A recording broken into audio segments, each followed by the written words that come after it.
Megaton Musashi is easily one of the best mech games out there, offering a deep endgame with tons of build options, customizations and loot to chase. Today I'm going to show you some of the best ways to get everything you need.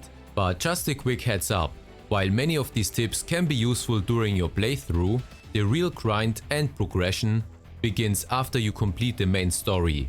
Fortunately, the campaign is definitely worth playing, so you won't want to rush through it. Also, I will be focusing purely on the PvE side of things, since I haven't really dived into PvP. So let's get into it. If you want to farm efficiently and target specific items, you first need to play a mission once to unlock its drop table. Before that, everything appears as question marks. Once the drop table is unlocked, press the right trigger to open the loot filter menu. Now you can select the item type you are looking for, and it will narrow down the missions that drop it, which can be especially helpful for the endgame named items that have no elements written on. So for example, if you look for lightning knuckles, you now will know that Raitei is lightning based. So when using the filter, you won't waste time farming for something you don't even want. You can also use the filter to find the right mods and resource items. And you can even select multiple options at once. However, keep in mind that this will show all missions containing at least one of the selected criteria, rather than showing missions that meet all of the criteria at once. Higher difficulty missions improve the rank of the items you can get and the chance to get legendary pieces. Also, armor and weapon drops scale to a certain degree to your player rank. So for example, you can find a rank 80 item in a rank 75 mission if you are player rank 80. But if I went and played on a much lower difficulty, it will cap out at a certain item rank, so don't expect to get rank 80 items while playing on normal difficulty. You also cannot get items that are above your player rank, so increasing it is one of the main ways to progress in power scaling. But don't worry, all the legendary items you farmed can be leveled up to your current player rank in the upgrade section. In most cases, increasing the difficulty of the same mission will not change its loot pool. The exceptions are Megaton 2 boss missions.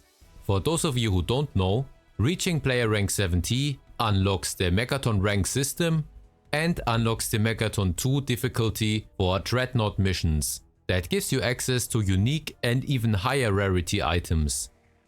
By now, you should know that you can switch between the mission info screen using the Y button on the Xbox controller or V on PC.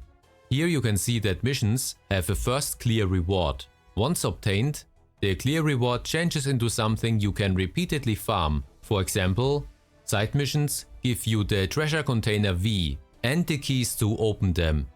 Those containers are a great early source for legendary parts and are easy to farm with the right mission. For example, you can farm the Lineage of V mission. It's a short and simple mission, added with a free update. It can be completed in just a couple of minutes, allowing you to farm tons of items, materials and treasure containers. The best part? Items from treasure containers are random, meaning they pull from the entire loot pool, up to legendary quality, rather than being tied to a specific mission. Plus, they also scale to your level, so if you're leveling up and your gear is falling behind, grinding for those containers is a great way to get up-to-date items. Speaking of treasure containers, depending on the mission type, you can get a bunch of different ones. For example, in Dreadnought missions, you can get treasure containers that give you upgrade materials for weapon and armor pieces, while Stronghold missions give you treasure containers which contain circuit enhancement materials needed for upgrading motherboard skills. So doing Stronghold missions and getting those containers will be a great way to get plenty of those materials.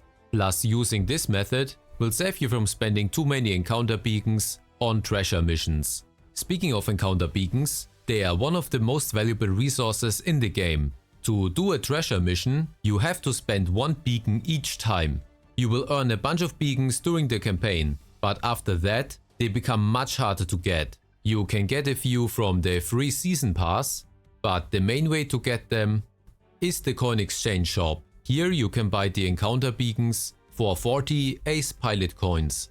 You get those coins in multiplayer roulette missions, earning around 10 to 14 per run. Since it takes about 3 to 4 missions to buy a single beacon, it can be a slow and frustrating process. That's why I recommend using encounter beacons wisely. I would prioritize motherboard enhancements and mods, since these resources are the most tedious to farm and you need a lot of them. Plus, when you go on treasure missions, don't forget to activate additional drop consumables to maximize your loot. Before we move on, let me give you a tip about roulette missions. You can just join in and do them solo if you don't find anyone else. So if you already plan on doing side missions to grind for resources, you can do them here to get extra coins on top of the regular loot. There are also a couple of other interesting things to buy at the coin exchange shop, like this treasure container that can give you items above legendary rank. If you aren't looking for a specific item and just wanna do some general farming, then keep an eye out for missions marked with a yellow star. These provide bonus rewards, giving you not just a few additional items, you get pretty much double the loot. Also on Megaton difficulty, some side missions having this modifier can drop iconic legendaries, making them a solid alternative to Dreadnought missions, if you are struggling with their difficulty. If you are short on cash, don't forget to claim rewards from your achievements. They can provide a good chunk of credits. Also, it might sound like a good idea, but I recommend you to avoid farming credits in the Fountain of Fortune treasure mission, as the gold medals you earn there don't give enough value for the encounter beacons they require. A much better way to farm both credits and materials is to grind missions with bonus modifiers. After collecting all the armors and weapons from a mission, head to the laboratory's dismantle section. Then use the filter to scrap unneeded items by rarity. This grants both enhancement materials and a solid amount of credits. Just be careful, you want to avoid using the select all function, or you will end up scrapping valuable mods that you will still need for crafting stronger versions in the develop mod section. While farming these gold star missions, I also discovered that they consistently drop benefit radars as a bonus loot, making them even more valuable. So that's another reason why you should focus on these missions as much as possible. A lot of people might be here because it's hard to transition from Megaton 1 to Megaton 2 difficulty. And while yes, you can use all the farming techniques I mentioned to get better gear, I would need to make a whole other video on how you can maximize your damage, upgrade your stats and gear, and improve your overall performance.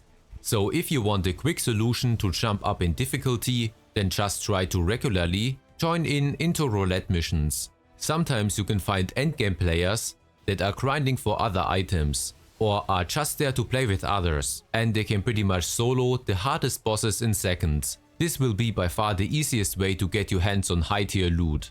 And lastly, as a bonus tip, keep an eye out for loot chests, spawning during ground-based missions. Those aren't just regular chests, they are actual NPCs that you need to defeat quickly before they burrow underground. If you take them down in time, you will get a bunch of extra items as a reward. So let's summarize the most important steps of this guide. Play missions once to unlock the loot table and then use the loot filter. For regular farming, credit farming, and for getting benefit radars, play missions with the bonus modifier. Scrap the items you don't need for resources and credits. Try to play all of your missions in roulette mode so you can get the bonus coins. Utilize the treasure containers, like for example the ones from Stronghold missions, for motherboard materials. Use encounter beacons wisely and use bonus items to increase the drops. Try to join in with endgame players to get easy high tier loot, and look out for loot chests during missions.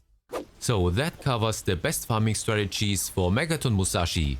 Please let me know what farming methods you found yourself and write it in the comments below. Let's get more people playing and enjoying this epic mech experience. Also let me know if you wanna do some grinding together. And I will see you in the next one.